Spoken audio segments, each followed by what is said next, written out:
I'm Carol Reynolds, and I have the great pleasure of being associated with the Dallas Winds, which means I get to know not just the music this ensemble plays, but the people who make it happen. And of those people, there's this magic person who stands in the front, Maestro Jerry Junkin, who's with us today. Hello, and it's wonderful to see you again. I can't tell you what a pleasure it is to see you, Carol. So good to be with you. Well, we're all missing each other terribly. We're missing the Yes. excitement of the concerts, the music, and you're going to tell us. I mean, everybody has lots of things they want to know. I'm curious not just about how these months have been for you, for the musicians, for your work as a teacher, um, but where we all stand. So I'm just going to throw it to you, and you decide where you'd like to start. Okay. First, I'm so looking forward to this concert, getting back together. The last notes that I conducted were March the 6th. So over a year ago now, and everything else has been like this, been via Zoom, a word which I didn't know in this context existed, before March of 2000, and now it controls every facet of our lives. But there's good news. I've had my 2 vaccines. My wife has had her first, scheduled for her second. So there's a glimmer of light at the end of the tunnel, and maybe this concert is indicative of that. It's not the entire Dallas Winds, but it's going to be a smaller group, kind of a subset. So at least we're getting back into it a bit. But I think all of us have kind of learned, if we weren't good at it before, we've learned how to compartmentalize during the pandemic. So there have been a lot of really wonderful things personally for us that have come out of this. Even though we're just staying in our pod, we have our small group of people, but that includes our daughter and son-in-law who live just 20 minutes from us here in Austin.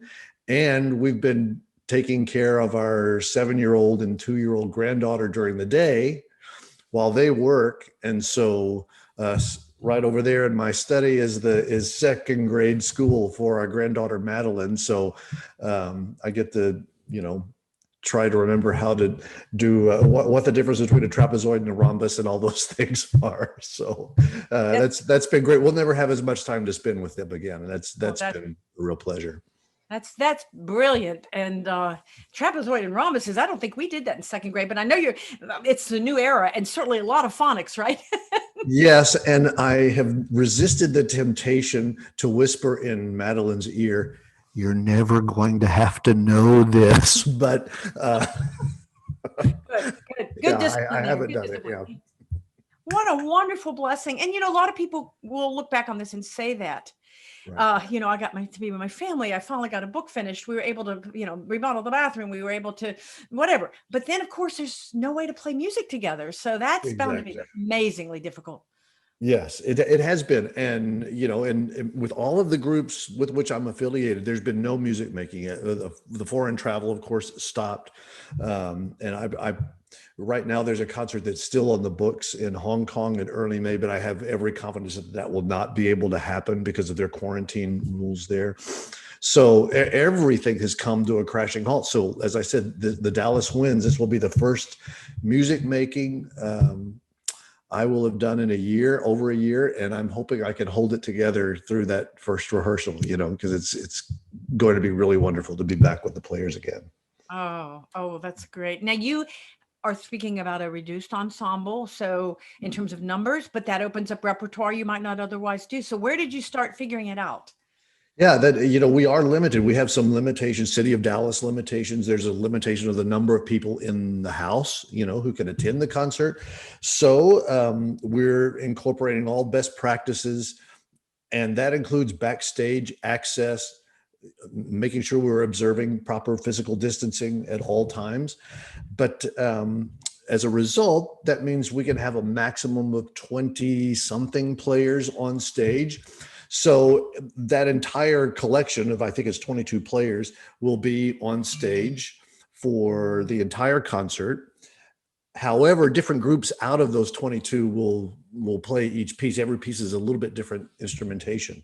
So I'm looking forward to it. I think it's some great music. We're starting with the Barber of Seville Overture of Rossini, which everyone remembers from their good old Warner Brothers cartoon days. But the great overture in a transcription that was done really during Rossini's lifetime.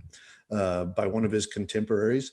And then we'll play 2 marches in their original versions by Beethoven. This is a big Beethoven year, and this is hardly the Ninth Symphony that we're playing, which a lot of groups had on their schedule to perform. But these are his 2 marches in F, numbers 1 and 2. One is really famous, the York March. And there's a story that I'll tell at the concert about how those were performed originally. And I don't know, Carol, if you know this, but sea shanties have become really hot. Yes, I do know. I've been requested to do some presentations. And when I got the first email saying, could you give us a program on sea shanties? I thought it was a joke, but Right. it isn't.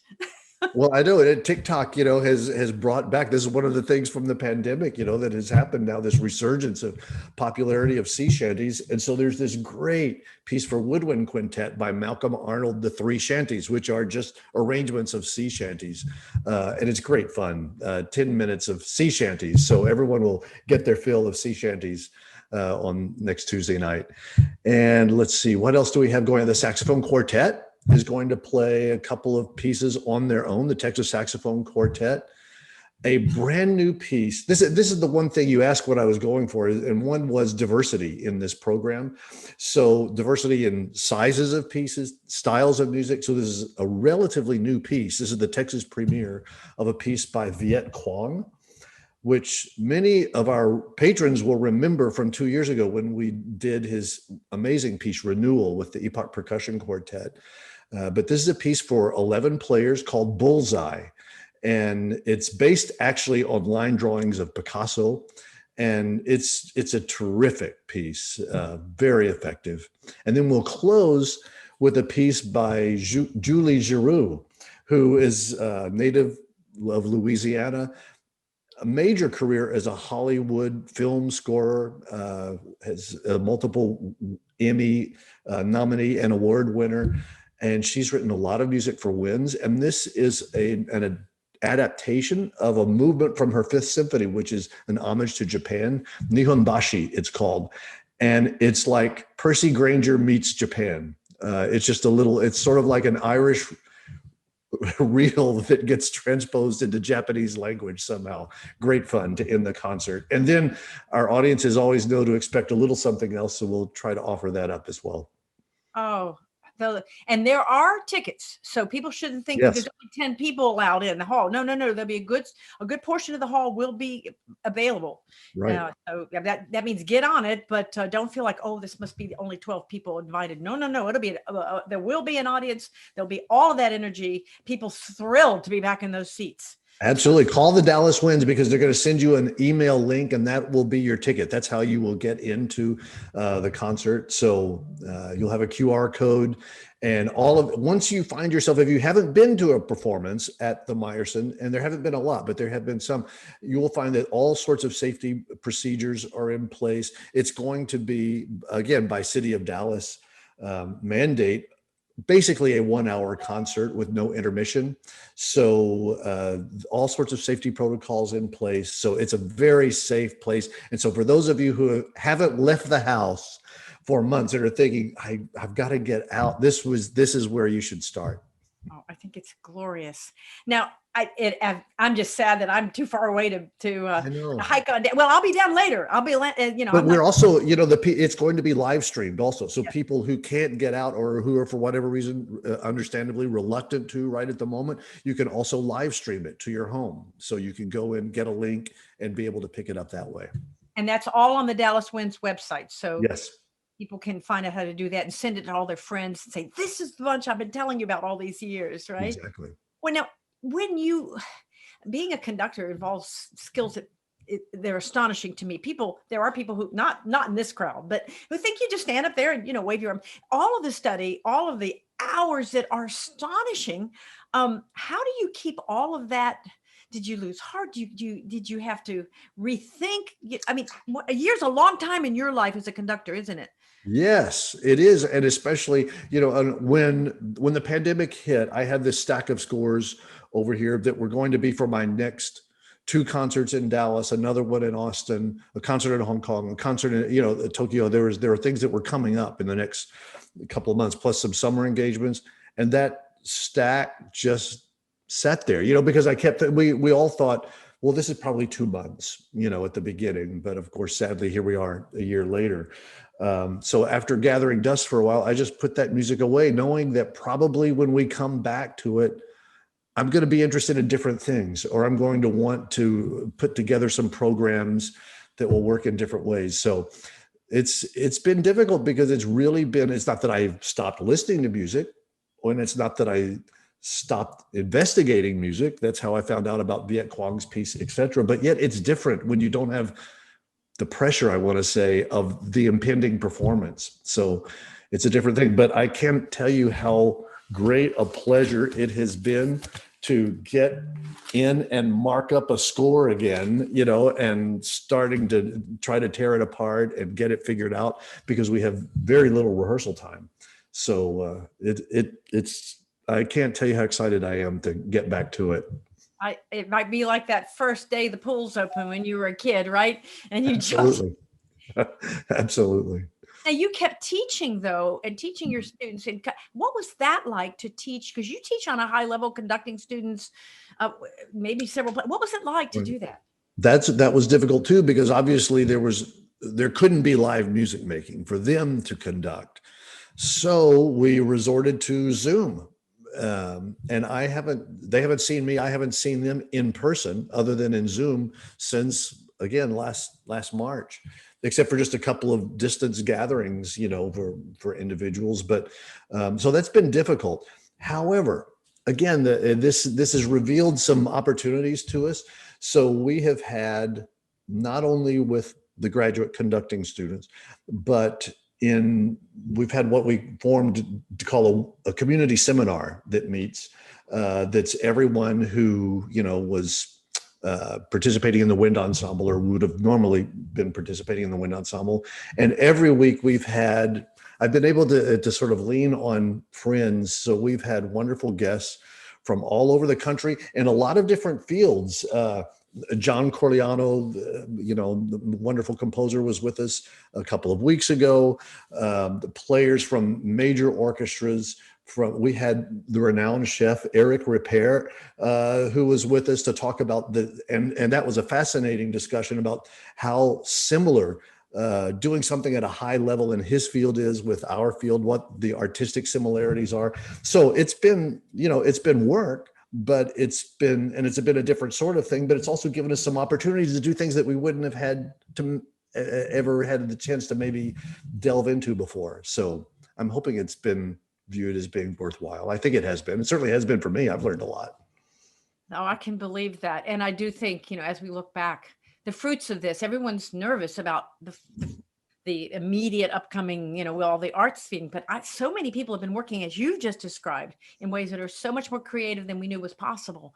Right. I'm sorry, I didn't mean to interrupt, but I don't know why I didn't mention this earlier, but in March of a year ago, we started on Friday night. It started out with just a one-time thing.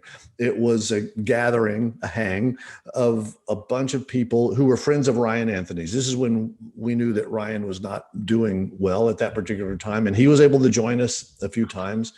And that group has continued to meet every Friday ever since then. And there are people in that group, and people come and go, but it's basically the same 8 or 9 people who have been there from the beginning, 2 of whom I feel like I've become really great friends with, who I've never met in person. It's only been via Zoom, so this time has given us those kinds of opportunities to be with each other. And in a way, during this time when none of us were traveling, we would have all had difficult performance schedules. This never would have been able to happen. So again, it's revealed other opportunities like you were talking about. Well, I think that the thrill of walking back into the Meyerson, no matter what kind of social distancing you got to do, and you might not be elbow to elbow with your friends, but you'll be able to wave at them. And then the sound of live music again. I can't wait. I bet. I'm hearing it. I'm hundreds of miles away and I'm hearing it. I'm feeling it. And also, as you said, getting on that Zoom link for this concert will mean a lot to people, because it's not just something recorded 6 years ago. It's happening. It's live, and there's now a newly installed multi-camera setup in the Meyerson for the first time ever. So it's all HD. It's very high quality. So it'll be a first-rate production. Well, I know that it's the first of many marvelous new moments in this new era. And I'm just so glad you could tell everyone about it and tell us all to take heart. We're back, and there's We're bigger getting mountains. there. You know, we've got better mountain climbing equipment than we ever had before. Would you say? That's exactly right. And thank you for the opportunity to talk about it and to get me even more excited than I already was. Well, I know what you're like when you make music, and it is spectacular.